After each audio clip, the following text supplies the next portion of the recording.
मंदोदरी रामायण में वर्णित एक महान स्त्री थी। वह रावण की पत्नी थी, लेकिन उनका एक और परिचय भी है। वह एक स्वर्गीय अप्सरा थी। एक स्वर्गीय अप्सरा रावण की पत्नी कैसे बनी? एक फूलों से भरा वन था। उस वन के बीच से मयासुर और उसकी पत्नी हेमा टहलते हुए आ रहे थे। हेमा ने अपने पति से कहा, कितनी सुंदर जगह है ना? मयासुर बोले, हाँ हेमा, ठीक तुम्हारी तरह। हेमा ने कहा, मैं सुंदर? मयासुर बोले, तुम ही मेरे देखे हुए सबसे सुंदर स्त्री हो। हेमा अपने पति की बात सुनकर मुस्कुराई। वह आगे बढ़कर एक झरने की ओर गई। फिर वह झरने के जल में स्नान करने उतर गई। मयासुर भी वहां स्नान करने आए, लेकिन उन्होंने हेमा को देखकर समझ लिया कि वह उदास है। वह अपनी पत्नी के पास गए और उसे गले से लगा लिया। हेमा खुद को रोक नहीं पाई और रोते हुए बोली, मैं सुंदर? कैसे? एक स्त्री की सुंदरता तो उसके मातृत्व में होती है, और मैं? हेमा की बात बीच में ही काटकर मयासुर बोले, क्या मैंने कभी तुमसे कुछ कहा? हेमा बोली, आप बहुत अच्छे हैं, शायद इसलिए कुछ नहीं कहा। मयासुर बोले, तुम मेरे लिए कितनी महत्वपूर्ण हो ये मैं जानता हूँ। मैं तुमसे प्रेम करता हूँ हेमा। हेमा ने अपने पति को कसकर गले लगाया।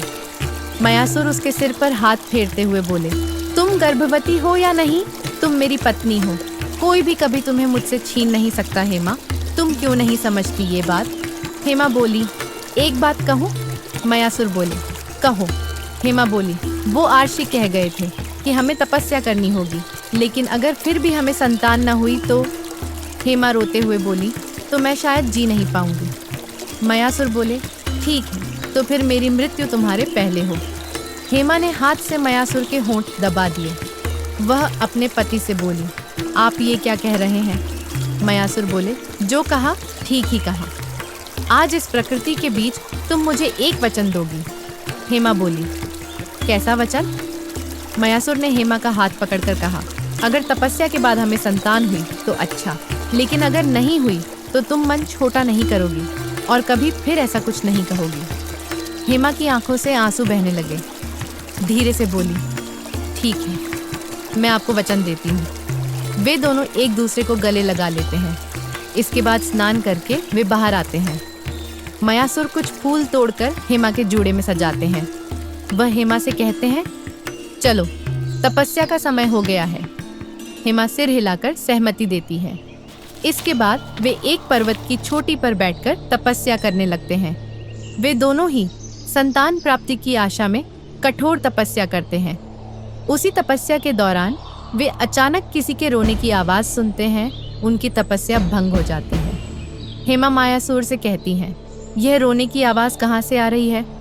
मायासुर कहते हैं, समझ नहीं पा रहा हूँ, चलो आगे बढ़कर देखते हैं।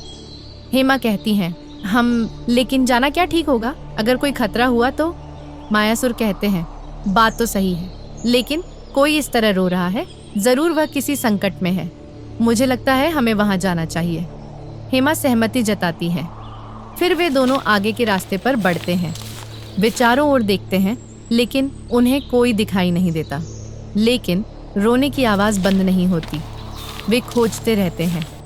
फिर वे एक कुआं देखते हैं। रोने की आवाज़ उसी कुएं से आ रही थी। वे कुएं की ओर बढ़ते हैं। कुएं के अंदर झांककर वे चकित रह जाते हैं। एक अत्यंत सुंदर युवती कुएं के अंदर बैठी रो रही थी। वह बाहर नहीं निकल पा रही थी। हेमा और मायासुर उसे पुकारते हैं। युवती उनकी ओर देखती है। फिर बहुत प्रयास करने के बाद मायासुर और हेमा उस लड़की को कुएं से बाहर निकालते हैं। वे उससे पूछते हैं, तुम इस कुएं में कैसे गिरी? तुम्हारे परिवार में कोई नहीं है? किसी ने तुम्हारी खोज नहीं की? लड़की की आंखों से आंसू बहने लगते हैं। वह हेमा और मायासुर को पूरी कहानी सुनाती है। एक बहुत ही मनोहर दिन था।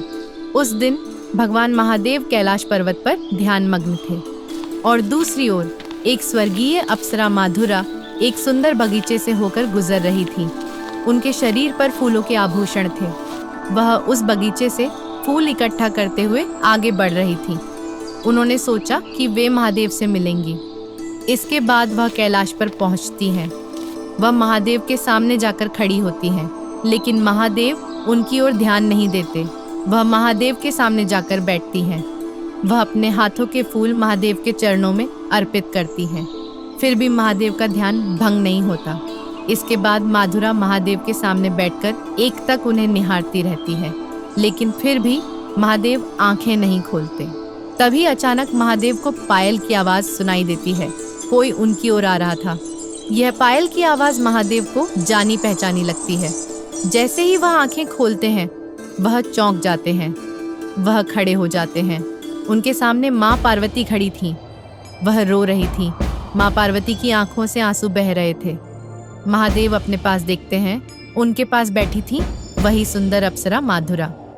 माँ पार्वती रोते हुए महादेव से कहती हैं, छी देवों के देव, आपने ऐसा कैसे कर लिया?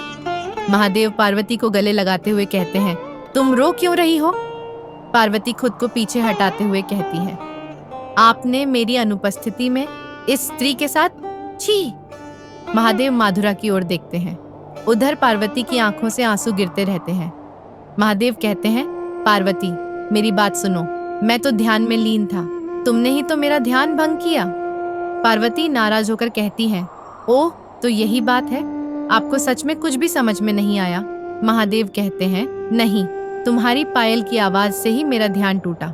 माँ पार्वती उस अप्सरा की ओर देखते हुए कहती हैं, वह तो यहाँ बहुत पहले से ही आ चुकी थी, यह बात मैं समझ गई थी। उसने आपको नहीं बुलाया। माधुरा हाथ जोड़कर कहती है, विश्वास कीजिए, मैंने देवों के देव को नहीं बुलाया। पार्वती कहती है, मैं अब एक शब्द भी नहीं सुनना चाहती। तुम्हारी इतनी हिम्मत, तुम मेरे पति के पास। मैं तुम्हें श्राप देती हूँ, तुम्हारा यह सौंदर्य सदा के लिए नष्ट हो जाएगा।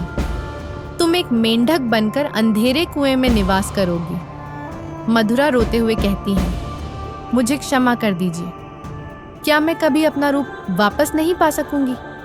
पार्वती कुछ नहीं कहती और वहां से चली जाती है। इसके बाद वह अप्सरा मेंढक में बदल जाती है और एक कुएं में गिर जाती है। लेकिन देवों के देव समझ गए थे कि मधुरा की कोई बुरी मंशा नहीं थी। वे मेंढक रूपी मधुरा से मिलने उस कुएं के पास जाते हैं। वे मधुरा से कहते हैं, मधुरा तुम 12 वर्षों तक इस कुएं में रहोगी और फिर तुम एक अनुपम सुंदर स्त्री का रूप प्राप्त करोगी और तुम्हारा विवाह एक महान ज्ञानी पुरुष से होगा। इसके बाद देवाधिदेव वहां से चले जाते हैं। एक युग बीत जाता है। इस लड़की की कहानी सुनकर हेमा और मायासुर की आंखों से आंसू बहने लगते हैं। लड़की उनसे कहती है, मैं ही वह अप्सरा मधुरा हूँ। हेमा और मायासुर उससे कहते हैं, अब तुम कहाँ जाओगी बेटी? मधुरा कहती है, मुझे नहीं पता। हेमा उसे गले लगाकर मायासुर से कहती है, हमारी तपस्या सफल हुई। लड़की उनकी बात समझ नहीं पाती। मायासुर कहते हैं, हम। मधुरा के सिर पर हाथ फेरते हुए हेमा कहती है, आज से तुम हमारी संतान हो। मधुरा रोते रोते हेमा को गले लगा लेती है। इसके बाद हेमा और मायासुर मधुरा को अपने महल में ले जाते हैं। वे सबके सामने मधुरा को अपनी पुत्री के रूप में स्वीकार करते हैं और उसका नया नाम रखा जाता है मंदोदरी। बाद में मंदोदरी का विवाह रावण से होता है, जो कि महान ज्ञानी पुरुष थे। आपको आज की यह कहानी कैसी लगी? कृपया कमेंट में जरूर बताएं। अगर आपको यह वीडियो अच्छा लगा हो तो लाइक और शेयर करना न भूलें। और अगर आप हमारे चैनल पर नए हैं तो चैनल को सब्सक्राइब जरूर करें। वीडियो देखने के लिए आपका बहुत बहुत धन्यवाद।